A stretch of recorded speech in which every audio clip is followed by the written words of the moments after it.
Hi folks, welcome to the Prepared Homestead. This is Travis. Thank you all for stopping by to watch. Thought I would take a little bit of a break from the, election, aftermath, all that kind of stuff, and talk about something that's kind of the bread and butter of preparedness, I guess. I mean, it's probably, I don't know. I'm making an assumption here, and you know what happens when you make assumptions. But it's probably the original prepping. It's probably where it all started. And I'm talking about disaster preparedness. I understand that this is not exciting. It's not sexy. It's not cool. It's not high speed. But it's extremely important. And the reason why I think it's more important than maybe ever before, and I know that there's probably some differences of opinions amongst my listeners on this, but I'd say that a lot of you probably think and agree and believe that, weather may have been weaponized against us. I think there has been on a certain level. I think there are some people that maybe take things a little too extreme, but definitely it's happened. And that natural disaster occurrences are on the rise. And it's not just that they're on the rise. It's that human population has grown, and it's more densely populated in a lot of areas. And so areas that would have flooded or had a fire or something like that 100 or 200 years ago may have only affected a few people, whereas now it affects a lot of people. We are also in a stage in our society that we're hyper dependent upon each other. We're hyper dependent upon a functioning system, upon an electrical grid, all of these things.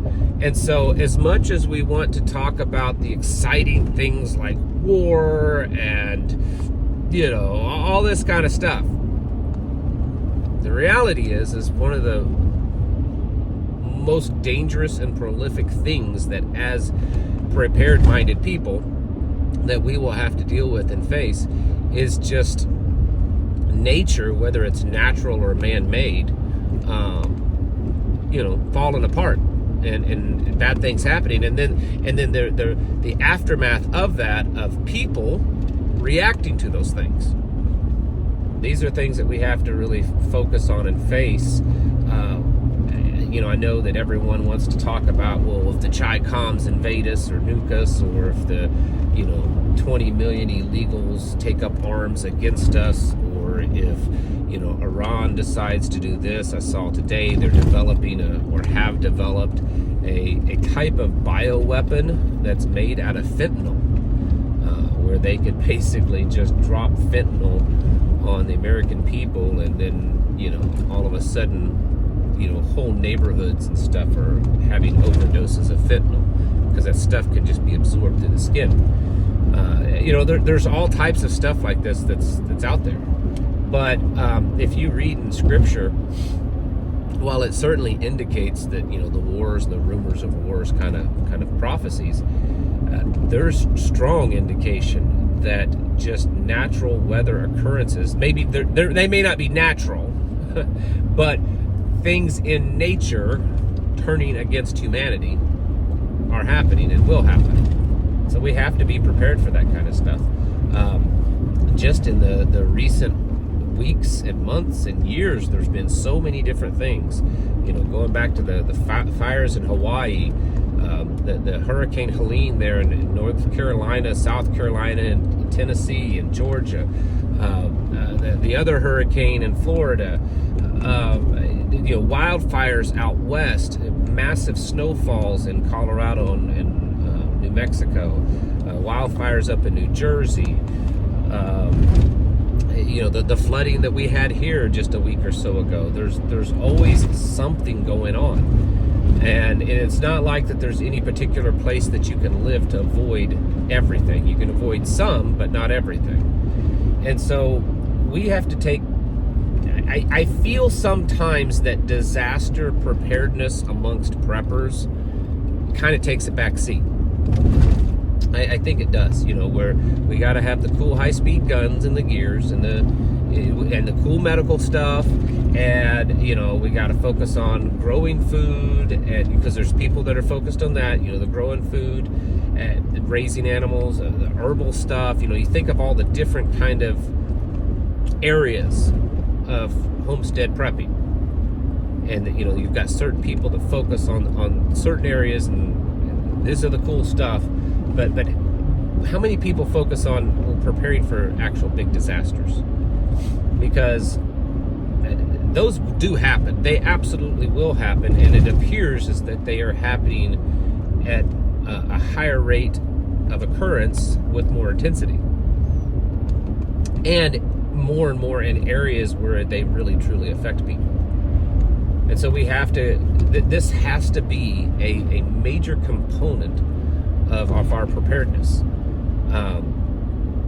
Some of you experienced a lot of the flooding there in the Appalachian Mountains, and then some of you experienced the flooding here in the Ozarks. Wasn't quite as extreme, but certainly extreme enough to cause widespread damage and death. There's been several, people die because of the floods here. Nowhere near as much as in the Appalachian Mountains, but it was more widespread there than it was here. But still significant. Just take flooding for an example. I mean, there's really no force on this planet greater than water. You're not going to stop it.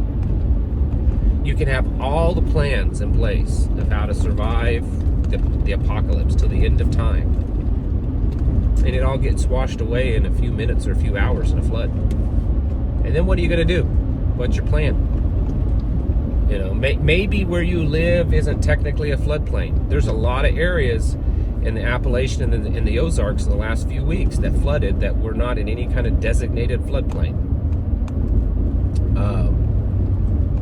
You think you built your place in a good spot, but you didn't factor in water running down a hill or up a ravine or whatever, and then all of a sudden it gets washed away. Hurricanes, tornadoes, wildfires. Wildfires is another force that's very difficult to stop if it's big enough. Your whole house gets taken out. Have you thought about these things? These things are very serious and important. And we, folks like myself, and I know many of you say, well, I don't really have a bug out plan because I'm not bugging out, right? That's how with me. I'm not bugging out necessarily to a bug out location. I live at my bug out location. So I have no specific plans to just, bad things are happening. Kamala won the election, that kind of stuff. I'm going to, throw everything in the pickup truck and go live in a new place. I already live there. But, do I have bug out plans in case, floods happen, or in case the forest catches on fire and it's coming in around me, or a tornado blows through, there's ice storms. I don't know that I need to bug out for an ice storm, but the point is any bugging out that I might do, even though it may be just temporary, it's going to be because of nature, that kind of stuff, almost every time.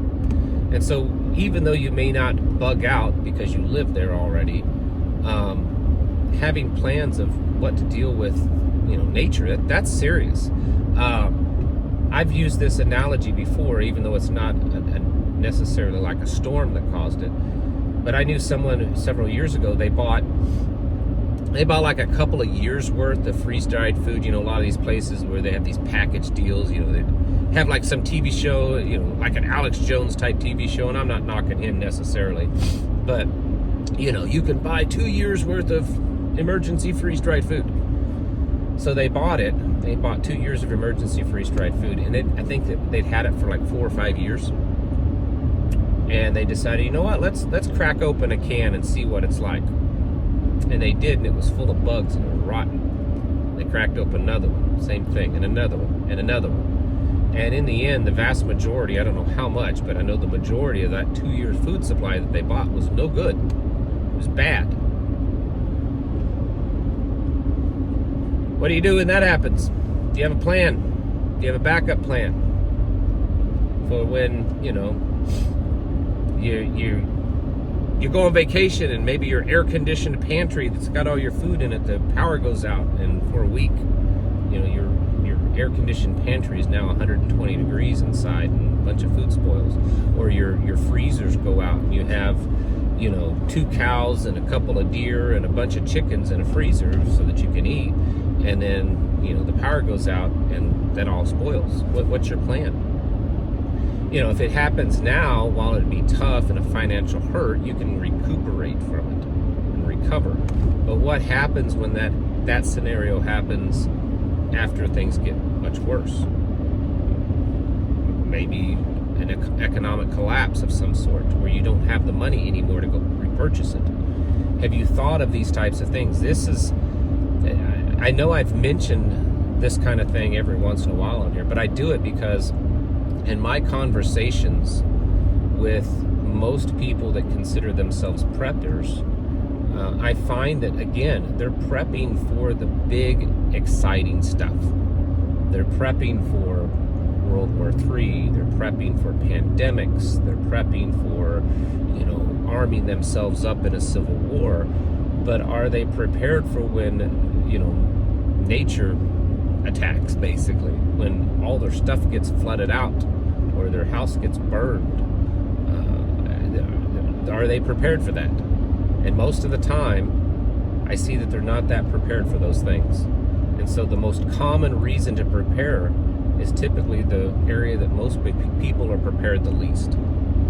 And with the weaponization of nature and weather, and just the cycles that we're in, the sun cycles, the weather cycles, it's at the point that it's flat out foolish to not have solid disaster preparedness plans. Yes, there's crossover, I get it, but there are some things that are specific to your house burning down, or a forest fire coming in, or, you know, floods coming in, or ice storms, or blizzards, or hurricanes, or tornadoes.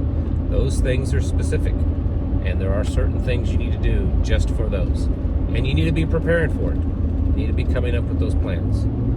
Folks, it's time to get your houses in order and prepare yourselves mentally, physically, and spiritually, even when it's not the cool stuff. All right? I'll catch you in the next video.